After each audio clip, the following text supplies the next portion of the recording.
तो नमस्कार दोस्तों, स्वागत है आपका अपने अपने YouTube channel Virat Kohli of electrical engineering पे। आज हम बात करने वाले हैं एक बहुत ही इम्पोर्टेंट टॉपिक पे कि रेलवे के अंदर यदि आप इलेक्ट्रिकल इंजीनियर हैं, जैसे मान लो अभी रेलवे जेई की जो वैकेंसी आएगी तो उसमें अगर आप इलेक्ट्रिकल इंजीनियर हैं तो उसके लिए सबसे मिनिमम वर्कलोड वाला कौन सा डिपार्टमेंट आपको ऑप्ट करना चाहिए। तो आज हम उसी डिपार्टमेंट के बारे में बात कर रहे हैं। नेक्स्ट वीडियो जो होगी आपकी वो प्रिपरेशन स्ट्रेटेजी पे आएगी CBT 2 की, वो एक्चुअली बन रही है तो उसमें मैं अभी बस लॉन्च हो जाएगी वो भी, ठीक है, या आज रात तक ही हो जाए। पर उससे पहले हम बात करते हैं कि आपको जब भी कभी क्या होता है कि जब फॉर्म आ जाता है ना बच्चा उसके बाद डिसाइड करता है। आप डिसाइड इस तरीके से करें कि आपको आरआरबी जेई सिर्फ पढ़ना नहीं है, आपको आरआरबी जेई में अपने मनपसंद का डिपार्टमेंट लेना है। तो आरआरबी जेई की वैकेंसी जिस प्रकार इस बार हो रहा है कि टेक्नीशियन की भी आ गई, तो बस अब जेई की आनी बाकी है। तो जेई की वैकेंसी तो आएगी आएगी। अच्छा, तो इसमें कौन सा डिपार्टमेंट इलेक्ट्रिकल के लिए सबसे बेस्ट रहता है? तो भाई सबसे बेस्ट डिपार्टमेंट जो इलेक्ट्रिकल के लिए रहता है ना आरआरबी जेई में, वो रहता है जनरल सर्विसेज का। जनरल सर्विसेज का डिपार्टमेंट रेलवे में इससे बेस्ट डिपार्टमेंट आपका कोई नहीं हो सकता। अगर आप रेलवे की तैयारी करते हैं, जनरल सर्विसेज से बेस्ट डिपार्टमेंट आपका कोई भी नहीं हो सकता रेलवे के अंदर। ठीक है, क्यों?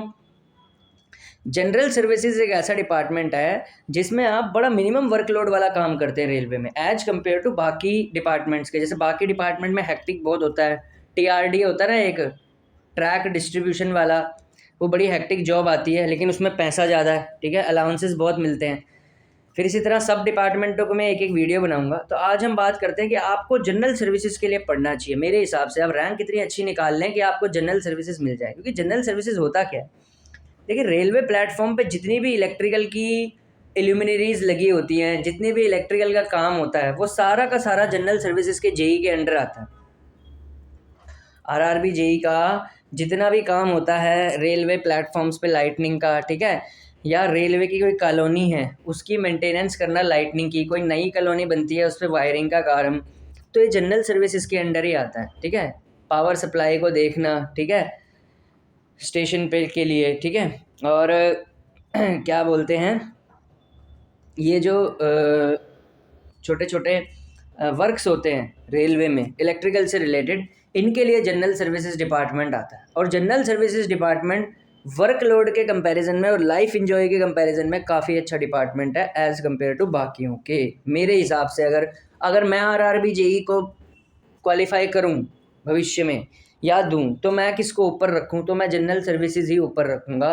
क्योंकि देखिए, मिले या ना मिले वो फिर अलग बात है। एक तो होता है ना कि चॉइस ही नहीं रखी, चॉइस आप रखो, मिले या ना मिले वो फिर अलग बात होती है, ठीक है। और जनरल सर्विसेज की सबसे अच्छी बात होती है इसमें ना तो शिफ्ट ड्यूटी होती है, ठीक है। जेई जो होता है वो खाली इंचार्ज होता है खाली जनरल सर्विसेज सेक्शन का, उसमें आपको काम कराने के लिए बंदे मिलेंगे, उनसे करवाना होता है। रेलवे की कॉलोनियों की मेंटेनेंस होगी, इलेक्ट्रिकल मेंटेनेंस, ठीक है, या फिर कोई वो हो गया, क्या बोलते हैं, प्लेटफॉर्म्स वगैरह हो गए, ठीक है, उन पे जितना इलेक्ट्रिकल का काम है वो सारा, ठीक है। तो ये अच्छी सर्विस है, मतलब एज़ कम्पेयर टू बाकी डिपार्टमेंट्स में रेलवे में ये थोड़ी आरामदायक मानी जाती है और बच्चे इसके पीछे भागते हैं। तो मेरे हिसाब से आप CBT 1 और CBT 2 अभी से नहीं मैं बोल रहा, जब नोटिफिकेशन आ जाएगा तैयारी ऐसी करना कि आपको जनरल सर्विसेज मिल जाए। और ये काफ़ी आरामदायक डिपार्टमेंट है दोस्तों, ठीक है।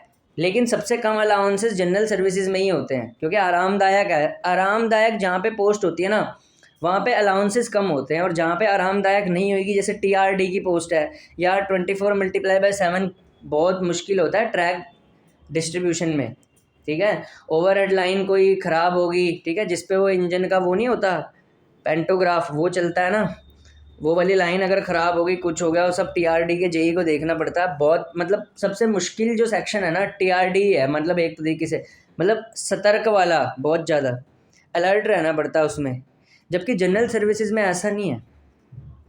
सो मेरे हिसाब से अगर मैं तैयारी करूं आरआरबी जेई की, मतलब जब नोटिफिकेशन आएगा, तो मेरे हिसाब से अगर मैं किसी डिपार्टमेंट को टॉप प्रायोरिटी पे रखूं, ठीक है, तो वो जनरल सर्विसेज रखूंगा। आपको कोई सा भी रखना है वो आप रख सकते हैं, पर मेरे हिसाब से आपको भी प्रेफर तो यही करना चाहिए। जनरल सर्विसेज इलेक्ट्रिकल में बेस्ट में आता है, मतलब अगर आप लाइफ भी जीना चाहते हो, घूमने फिरने वाले बंदे हो, ठीक है, पसंद है, ठीक है, लाइफ जी सकते हो आप, ठीक है, आराम भी कर सकते हो थोड़ा बहुत, जो कि टीआरडी और वगैरह में काफ़ी कम देखने को मिलता है, ठीक है। तो मेरे हिसाब से general services should be your first preference either, अगर आप सेलेक्ट होते हो तो, मेरे हिसाब से। बाकी आपकी अपनी चॉइस हो सकती है, ठीक है। और जनरल सर्विसेज अगर मैं बात करूं तो मिनिमम वर्कलोड का ही डिपार्टमेंट मान के चल सकते हो आप, इसमें बहुत अच्छा है, ठीक है। और इसमें हालांकि आपकी नॉलेज जो रहेगी इलेक्ट्रिकल इंजीनियरिंग की वो काफ़ी सीमित रह जाएगी, लेकिन नॉलेज का क्या करना है यार, एग्ज़ाम क्लियर करो, उसके बाद काम करो अपना और आराम करो बस, ठीक है। एक 6-7 महीने ही होता है जॉब का चार्म, उसके बाद सारी जॉब एक जैसी ही लगती हैं, तो इससे बढ़िया क्यों ना अच्छे नंबर ला के आराम वाला डिपार्टमेंट ले लें, है ना भाई, सही बात नहीं कह रहा, बाद में घूम फिर के वही बात होती है, ठीक है। पैसे तो टीआरडी वाला भी लेगा, वो 10-15-20 हज़ार फालतू ले लेगा तुमसे, ठीक है। बस पैसा भी सब कुछ नहीं होता, खैर वो तो अलग बात है ना। अब जिसको मिला ही टीआरडी वो तो जाएगा ही टीआरडी में मजबूरी में, लेकिन जिसको नहीं मिला वो तो ले सकता है ना जनरल सर्विसेज, जिसको मिल जाएगा।